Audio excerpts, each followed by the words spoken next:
Welcome to Paulson's English classes friends. ഇന്ന് നമ്മൾ discuss ചെയ്യാൻ പോകുന്നത് എസ്സേയുടെ സ്ട്രക്ചറാണ്. നമുക്കറിയാം, ഹൈക്കോർട്ട് അസിസ്റ്റന്റ് ഡിസ്ക്രിപ്റ്റീവ് പേപ്പറിൽ 3 തരത്തിലുള്ള ക്വസ്റ്റ്യൻസ് ആണ് ഉള്ളത് അല്ലേ? ആദ്യം തന്നെ ഉള്ളത് ഏതാണ്? പ്രൈസ് റൈറ്റിംഗ് ഉണ്ട്, അത് 10 മാർക്കിനാണ്. അതിനുശേഷം റീഡിംഗ് കോംപ്രഹെൻഷൻ ഉണ്ട്, ഒരു പാസേജിനെ ബേസ് ചെയ്തിട്ട് 10 ക്വസ്റ്റ്യൻസ്, ഓരോന്നിനും 2 മാർക്ക്, അങ്ങനെ 20 മാർക്കിനാണ് കോംപ്രിഹെൻഷൻ, റീഡിംഗ് കോംപ്രിഹെൻഷൻ ക്വസ്റ്റ്യൻസ്. അതിനുശേഷമാണ് നമുക്ക് എസ്സേ റൈറ്റിംഗ് ഉള്ളത്. 2 ഷോർട്ട് എസ്സേസ് ആണ് എഴുതേണ്ടത്, ഓരോന്നിനും 15 മാർക്കാണ്. അങ്ങനെ മൊത്തം 60 മാർക്കാണ് അല്ലേ? അപ്പൊ ഇന്ന് നമുക്ക് എസ്സേയുടെ സ്ട്രക്ചർ പഠിക്കാം. ആദ്യം തന്നെ എസ്സേ എന്താണെന്ന് നമുക്ക് നോക്കിയാലോ. എന്താണ് essay? An essay is a short independent piece of writing. ഇതിന് ഒറ്റയ്ക്ക് നിൽക്കാൻ പറ്റും. ഇൻഡിപെൻഡന്റ് പീസ് ഓഫ് റൈറ്റിംഗ് എന്ന് പറഞ്ഞാൽ എന്താണ്? ഇത് ഒരു ഒറ്റയ്ക്ക് നിൽക്കാൻ പറ്റുന്ന ഒരു റൈറ്റിംഗ് ആണ് അല്ലേ? വേറെ ഒന്നിനെ ആശ്രയിച്ച് നിൽക്കുന്ന റൈറ്റിംഗ് അല്ല. പിന്നെ it expresses an individuals personal opinions on A topic. ഇത് ഒരു വ്യക്തിയുടെ ഒരു വിഷയത്തെക്കുറിച്ചിട്ടുള്ള സ്വന്തം അഭിപ്രായങ്ങളാണ് എസ്സേയിലൂടെ ഒരു വ്യക്തി അറിയിക്കുന്നത്. ഇപ്പൊ ഉദാഹരണത്തിന് ഒരു ടോപ്പിക്കിനെ കുറിച്ച് ഒരാൾ വായിച്ചതിനെ ബേസ് ചെയ്തിട്ടോ അല്ലെങ്കിൽ ആള് നിരീക്ഷിച്ചതിനെ ബേസ് ചെയ്തിട്ടോ ആയിരിക്കും ഒരു എസ്സേ എഴുതുന്നത് അല്ലെ? ഒബ്സർവേഷനെ ബേസ് ചെയ്തിട്ടോ അല്ലെങ്കിൽ സ്വന്തം റീഡിങ്ങിനെ ബേസ് ചെയ്തിട്ടോ ആയിരിക്കും ഒരാള് എസ്സേ എഴുതുന്നത്.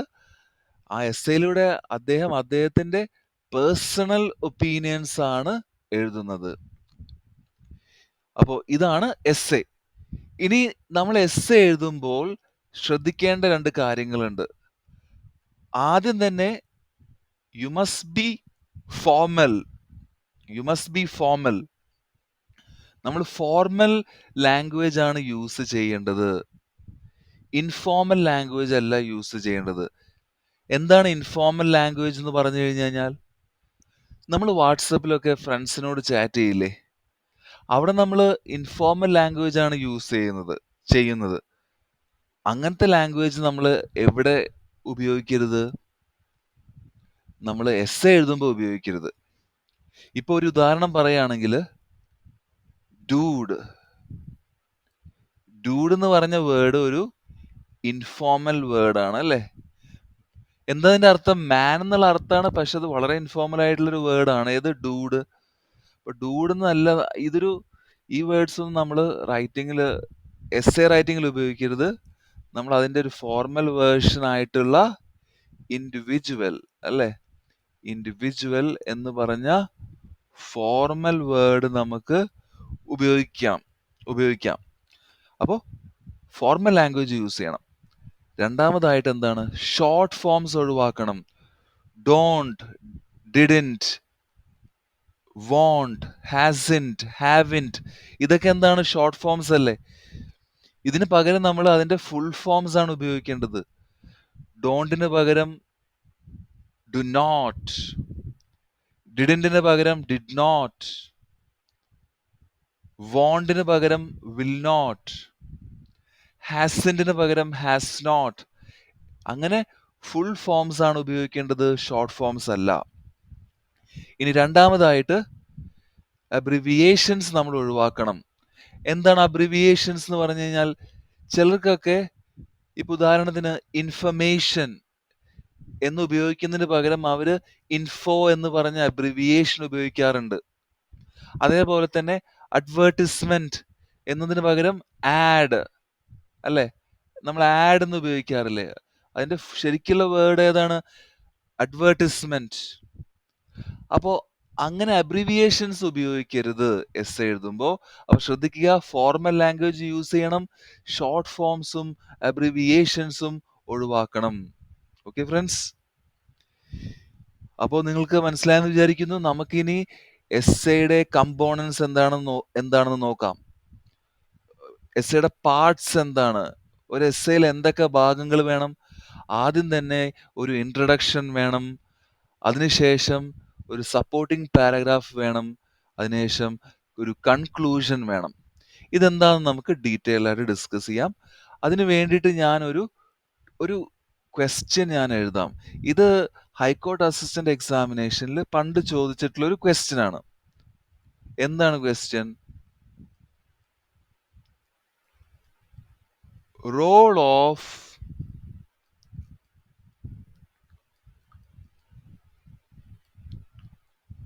migrant laborers.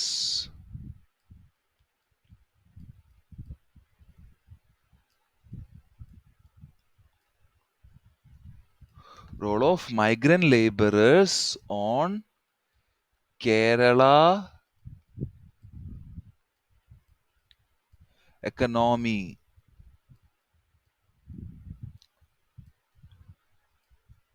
എന്തതിൻ്റെ അർത്ഥം? മൈഗ്രന്റ് ലേബറേഴ്സ് എന്ന് പറഞ്ഞാൽ എന്താണ്? അതിഥി തൊഴിലാളികൾ. എന്താണ്? അതിഥി തൊഴിലാളികളെയാണ് നമ്മൾ മൈഗ്രന്റ് ലേബറേഴ്സ് എന്ന് വിളിക്കുന്നത്. അപ്പൊ എന്താണ് ചോദ്യം?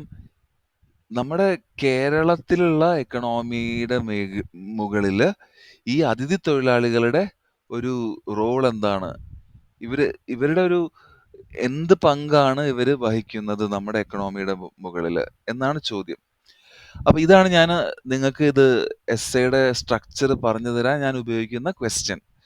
അപ്പോൾ നമുക്കിതിന്റെ ഫസ്റ്റ് പാർട്ടിലേക്ക് കിടക്കാം. എസ്സേയുടെ ഫസ്റ്റ് പാർട്ട് എന്താണ്? ഇൻട്രൊഡക്ഷൻ. ഇൻട്രൊഡക്ഷൻ അതിൻ്റെതായിട്ടുള്ള ഒരു സ്ട്രക്ചർ ഉണ്ട്. ആദ്യം തന്നെ ഇൻട്രൊഡക്ഷനിൽ എന്ത് വേണം? നമുക്കൊരു ജനറൽ സ്റ്റേറ്റ്മെന്റ് വേണം. എന്താണ് ജനറൽ സ്റ്റേറ്റ്മെന്റ്? ജനറൽ സ്റ്റേറ്റ്മെന്റ് എന്ന് പറഞ്ഞാൽ നമ്മൾ ഇത് വായിക്കുന്ന ആൾക്ക് ഈ ടോപ്പിക് എന്താണെന്ന് പരിചയപ്പെടുത്തി കൊടുക്കുകയാണ്. ഈ ടോപ്പിക്കിനെ ഇൻട്രൊഡ്യൂസ് ചെയ്യാണ്. അതാണ് ജനറൽ സ്റ്റേറ്റ്മെന്റ്. വേറൊരു രീതിയിൽ പറയുകയാണെങ്കിൽ നമ്മൾ ഇത് വായിക്കുന്ന ആളെ ടോപ്പിക്കിലോട്ട് ആകർഷിക്കുകയാണ് ജനറൽ സ്റ്റേറ്റ്മെന്റിലൂടെ നമ്മൾ ചെയ്യുന്നത്. നമ്മുടെ ടോപ്പിക്കിനെ നമ്മൾ വായിക്കുന്ന ആളിലോട്ട് ആകർഷിക്കുകയാണ് ജനറൽ സ്റ്റേറ്റ്മെന്റിലൂടെ ചെയ്യുന്നത്. ഇപ്പൊ ഉദാഹരണത്തിന് ഈ ചോദ്യത്തിന് എന്ത് ജനറൽ സ്റ്റേറ്റ്മെന്റ് എനിക്ക് എഴുതാം? ഇപ്പൊ എനിക്ക് ഇങ്ങനെ പറഞ്ഞൂടെ? നമ്മളൊക്കെ ബസ്സിൽ യാത്ര ചെയ്യുമ്പോൾ പലപ്പോഴും അതിഥി തൊഴിലാളികളെ കാണാറുണ്ട്. പക്ഷെ ചില ആൾക്കാർക്കൊക്കെ ഇവരോട് ഒരു പുച്ഛം എന്നുള്ളൊരു മനോഭാവമാണ് പലർക്കും ഉള്ളത്. അപ്പൊ ഇതാണ് ഫ്രണ്ട്സ് എന്റെ ജനറൽ സ്റ്റേറ്റ്മെന്റ്. ഓക്കെ, നമ്മൾ ടോപ്പിക്കിനെ ഇൻട്രൊഡ്യൂസ് ചെയ്യാണ്, അല്ലെങ്കിൽ നമ്മൾ ആകർഷിക്കുകയാണ്, ടോപ്പിക്കിലോട്ട് നമ്മൾ ആകർഷിക്കുകയാണ് ആരെ? വായിക്കുന്ന ആളെ. ഈ ജനറൽ സ്റ്റേറ്റ്മെന്റ് എഴുതിയതിനു ശേഷം നമ്മൾ എന്ത് ചെയ്യണം? എസ്സേയുടെ മെയിൻ ഐഡിയ നമ്മൾ എഴുതണം. എന്താണ് നിങ്ങൾ ഈ എസ്സേയിൽ എഴുതാൻ പോകുന്ന പ്രധാനപ്പെട്ട ഐഡിയ? അപ്പൊ അത് ടോപ്പിക്കിനെ ആശ്രയിച്ചിരിക്കും. പ്രധാനപ്പെട്ട ഐഡിയ എപ്പോഴും നമുക്ക് തന്നിട്ടുള്ള ക്വസ്റ്റ്യനെ ആശ്രയിച്ചിരിക്കും, നമുക്ക് തന്നിട്ടുള്ള ചോദ്യത്തിനെ ആശ്രയിച്ചിരിക്കും നമ്മുടെ മെയിൻ ഐഡിയ. അപ്പൊ ഇവിടെ റോൾ ഓഫ് മൈഗ്രന്റ് ലേബറേഴ്സ് ആണ് ചോദിച്ചിട്ടുള്ളത്. അപ്പൊ എനിക്ക് എന്ത് പറയാം മെയിൻ ഐഡിയ ആയിട്ട്? ഈ അതിഥി തൊഴിലാളികൾക്ക് നമ്മുടെ എക്കണോമിയുടെ മുകളിൽ ഒരു പോസിറ്റീവ് ആയിട്ടുള്ള ഒരു ഇമ്പാക്റ്റ് ആണ് ഉണ്ടായിട്ടുള്ളത്. ഈ അതിഥി തൊഴിലാളികൾക്ക് നമ്മുടെ എക്കണോമിയുടെ മുകളിൽ ഒരു ഒരു നല്ല ഇമ്പാക്റ്റ് ആണുള്ളത്, ചീത്ത ഇമ്പാക്റ്റ് അല്ല ഉണ്ടായിട്ടുള്ളത്. ഇതാണ് എൻ്റെ മെയിൻ ഐഡിയ. അപ്പോൾ ഫ്രണ്ട്സ്, നമ്മൾ ജനറൽ സ്റ്റേറ്റ്മെന്റ് എഴുതി, എന്നിട്ട് മെയിൻ ഐഡിയയും കൂടി എഴുതിയിട്ട് ഫസ്റ്റ് പാരഗ്രാഫ് ആയിട്ടുള്ള ഇൻട്രൊഡക്ഷൻ നമ്മൾ അവസാനിപ്പിക്കണം. ഓക്കെ, മെയിൻ ഐഡിയ ആണ് ഇൻട്രൊഡക്ഷൻ പാരഗ്രാഫിത്തെ ലാസ്റ്റ് സെന്റൻസ്. ഓക്കെ, ഇനി അടുത്ത നെക്സ്റ്റ് പാരഗ്രാഫായിട്ട് എഴുതേണ്ടത് എന്താണ്? സപ്പോർട്ടിംഗ് പാരഗ്രാഫ് ആണ്. അപ്പോൾ ഫ്രണ്ട്സ്, നമുക്ക് ഒരു 2 ഷോർട്ട് എസ്സേസ് ആണ് എഴുതാനുള്ളത്. ഓരോന്നിനും 15 മിനിറ്റേ ഉള്ളൂ. അതുകൊണ്ട് തന്നെ ഒരു സപ്പോർട്ടിംഗ് പാരഗ്രാഫ് എഴുതിയാൽ മതിയാകും. ഒന്നിൽ കൂടുതൽ എഴുതുന്നത് ബുദ്ധിയായിരിക്കില്ല. അപ്പോ എന്താണ് സപ്പോർട്ടിംഗ് പാരഗ്രാഫ്? സപ്പോർട്ടിംഗ് പാരഗ്രാഫ് എന്ന് പറഞ്ഞു കഴിഞ്ഞാൽ മെയിൻ ഐഡിയയുടെ എക്സ്പാൻഷൻ ആണ്. മെയിൻ ഐഡിയയുടെ ഡെവലപ്മെന്റ് ആണ്. അതായത് നമ്മൾ മെയിൻ ഐഡിയ എന്താണ് നമ്മൾ പറഞ്ഞത്, അത് നമ്മൾ ഡീറ്റെയിൽഡ് ആയിട്ട് നമ്മൾ വിവരിക്കണം. ഇപ്പൊ നമ്മുടെ മെയിൻ ഐഡിയ എന്തായിരുന്നു? പോസിറ്റീവ് ഇമ്പാക്റ്റ് ആണ് ഈ അതിഥി തൊഴിലാളികൾക്ക് ഉള്ളത്. അതിനെ ഞാൻ ഡെവലപ്പ് ചെയ്യണം. അപ്പോൾ അതാണ് സപ്പോർട്ടിംഗ് പാരഗ്രാഫിന്റെ പേർപ്പസ്. അപ്പൊ ഞാൻ സപ്പോർട്ടിംഗ് പാരഗ്രാഫിനും അതിൻ്റെതായിട്ടുള്ളൊരു സ്ട്രക്ചർ ഉണ്ട്. സപ്പോർട്ടിംഗ് പാരഗ്രാഫ് എപ്പോഴും ഒരു മെയിൻ പോയിന്റ് വെച്ചാണ് സ്റ്റാർട്ട് ചെയ്യേണ്ടത്. ഓക്കെ, ഒരു മെയിൻ പോയിന്റ് വേണം. ഇപ്പോ ഈ മെയിൻ ഐഡിയ ഡെവലപ്പ് ചെയ്യാൻ വേണ്ടിയിട്ട് എനിക്ക് എന്ത് മെയിൻ പോയിന്റ് ആണ് സപ്പോർട്ടിംഗ് പാരഗ്രാഫിൽ കൊണ്ടുവരാൻ പറ്റുക? എനിക്കിങ്ങനെ പറഞ്ഞൂടെ? ഉദാഹരണത്തിന്, ഈ അതിഥി തൊഴിലാളികൾ വന്നത് കാരണം നമ്മുടെ കേരളത്തിലത്തെ സ്റ്റാൻഡേർഡ് ഓഫ് ലിവിങ് കൂടിയിട്ടുണ്ട്. എന്താണ്? ഈ അതിഥി തൊഴിലാളികൾ വന്നത് കാരണം കേരളത്തിലെ സ്റ്റാൻഡേർഡ് ഓഫ് ലിവിങ് കൂടിയിട്ടുണ്ട്. അതായത് ജീവിത സാഹചര്യങ്ങൾ ഒന്നും കൂടി മെച്ചപ്പെട്ടിട്ടുണ്ട്. ഇതാണ് എൻ്റെ മെയിൻ പോയിന്റ്. ഓക്കെ, സപ്പോർട്ടിംഗ് പാരഗ്രാഫിന്റെ മെയിൻ പോയിന്റ് എന്താണ്? അതിഥി തൊഴിലാളികൾ വന്നതുകൊണ്ട് കേരളത്തിലെ ആൾക്കാരുടെ ജീവിത സാഹചര്യങ്ങൾ ഒന്നും കൂടി മെച്ചപ്പെട്ടിട്ടുണ്ട്. പക്ഷെ ഇങ്ങനെ വെറുതെ മെയിൻ പോയിന്റ് മാത്രം എഴുതി കഴിഞ്ഞു കഴിഞ്ഞാൽ അതൊരു പാരഗ്രാഫ് ആവില്ല. അതൊരു പാരഗ്രാഫ് ആവണമെങ്കിൽ നമുക്കൊരു എക്സ്പ്ലനേഷനും വേണം, ഒരു കൺക്ലൂഡിങ് സെന്റൻസും വേണം. എന്താണ് എക്സ്പ്ലനേഷൻ? മെയിൻ പോയിന്റ് നമ്മൾ എക്സ്പ്ലെയിൻ ചെയ്യണം. മെയിൻ പോയിന്റ് എക്സ്പ്ലെയിൻ ചെയ്തില്ലെങ്കിൽ ആരും നമ്മൾ പറയുന്നത് വിശ്വസിക്കില്ല. ഇപ്പൊ ഞാൻ പറയാണ്, അതിഥി തൊഴിലാളികൾ വന്നത് കാരണം നമ്മുടെ ജീവിത സാഹചര്യം മെച്ചപ്പെട്ടു എന്ന് ഞാൻ വെറുതെ ചുമ്മാ പറഞ്ഞിട്ട് കാര്യമില്ല. ഞാനത് എക്സ്പ്ലെയിൻ ചെയ്യണം. എങ്ങനെയാണ് അത് സംഭവിക്കുന്നത് എന്ന് ഞാൻ എക്സ്പ്ലെയിൻ ചെയ്യണം. എങ്ങനെയാണ് അതിഥി തൊഴിലാളികൾ വന്നത് നമ്മുടെ ജീവിത സാഹചര്യം മെച്ചപ്പെടുത്തുന്നത് എന്ന് ഞാൻ എക്സ്പ്ലെയിൻ ചെയ്ത് കഴിഞ്ഞാൽ മാത്രമേ അതൊരു പാരഗ്രാഫ് ആവുകയുള്ളൂ. അപ്പൊ ഞാൻ എന്ത് എക്സ്പ്ലനേഷൻ കൊടുക്കാം? അപ്പോൾ സെക്കൻഡ് സെന്റൻസ് ആയിട്ട്, ഫസ്റ്റ് സെന്റൻസ് എന്താണ്? ഇതിനൊരു positive I mean standard of living കൂടിയിട്ടുണ്ട് എന്നതാണ് എൻ്റെ ഫസ്റ്റ് പോയിന്റ്, മെയിൻ പോയിന്റ്. ആ മെയിൻ പോയിന്റ് ഞാനിനി എക്സ്പ്ലെയിൻ ചെയ്യണം. അപ്പൊ രണ്ടാമത്തെ സെന്റൻസ്, സപ്പോർട്ടിംഗ് പാരഗ്രാഫിന്റെ രണ്ടാമത്തെ സെന്റൻസ് ആയിട്ട് ഞാൻ എന്ത് എഴുതണം?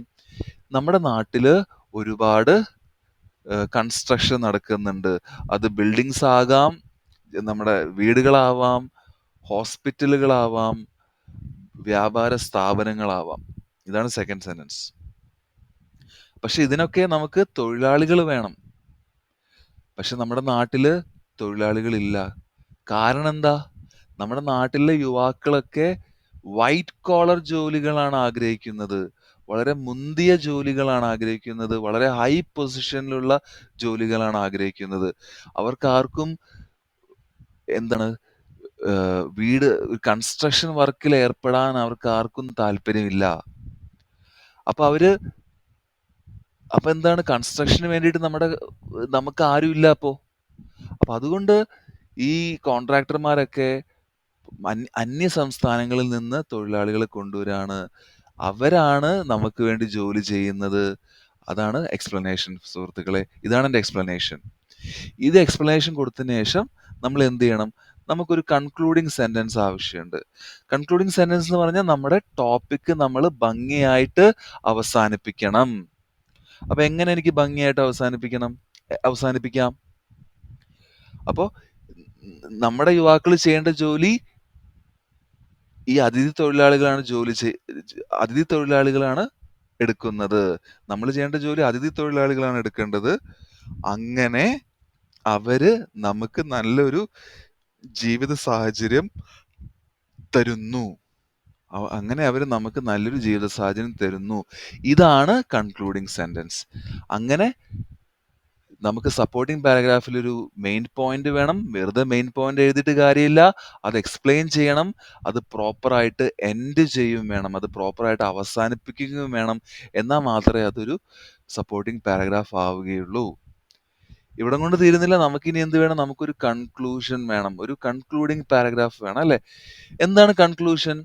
കൺക്ലൂഷനിൽ നമ്മൾ ചെയ്യേണ്ടത് എന്താന്ന് വെച്ച് കഴിഞ്ഞ് കഴിഞ്ഞാൽ, നമ്മൾ സപ്പോർട്ടിംഗ് പാരഗ്രാഫിലത്തെ മെയിൻ പോയിന്റ് ഇല്ലേ? സപ്പോർട്ടിംഗ് പാരഗ്രാഫിലത്തെ മെയിൻ പോയിന്റ് ഇല്ലേ? ഈ മെയിൻ പോയിന്റ് നമ്മൾ എന്ത് ചെയ്യണം? ഈ സപ്പോർട്ടിംഗ് പാരഗ്രാഫിലത്തെ മെയിൻ പോയിന്റ് നമ്മൾ ഒന്നും കൂടി നമ്മൾ റീസ്റ്റേറ്റ് ചെയ്യണം. റീസ്റ്റേറ്റ് ചെയ്യാന്ന് പറഞ്ഞാൽ എന്താണ്? ആ മെയിൻ പോയിന്റ് കോപ്പി ചെയ്ത് പേസ്റ്റ് ചെയ്യുകയല്ല ചെയ്യേണ്ടത്. അത് അതേ ഐഡിയ തന്നെ നമ്മൾ വേറെ ലാംഗ്വേജിൽ ഒന്നും കൂടി പറയണം. ഒരു സെന്റൻസിൽ പറഞ്ഞാൽ മതി. ഡീറ്റെയിൽ ആയിട്ട് പറയണ്ട. ഒരു സെന്റൻസിൽ പറഞ്ഞാൽ മതി. എന്നിട്ട് അത് മാത്രം പോരാ, നമ്മുടെ മെയിൻ ഐഡിയ ഇല്ലേ? നമ്മുടെ ഇൻട്രൊഡക്ഷനിൽ നമ്മൾ എഴുതിയില്ലേ മെയിൻ ഐഡിയ എന്താണ്? എന്താണ് നമ്മുടെ മെയിൻ ഐഡിയ? ഇവര് വന്നത് പോസിറ്റീവ് ഇമ്പാക്റ്റ് ആണ് ഉണ്ടാക്കിയിട്ടുള്ളത്. ആ മെയിൻ ഐഡിയ നമ്മൾ അതും കൂടി നമ്മൾ ഒന്നും കൂടി പറയണം. അപ്പോൾ ഉദാഹരണത്തിന് നമുക്ക് എന്ത് പറയാം?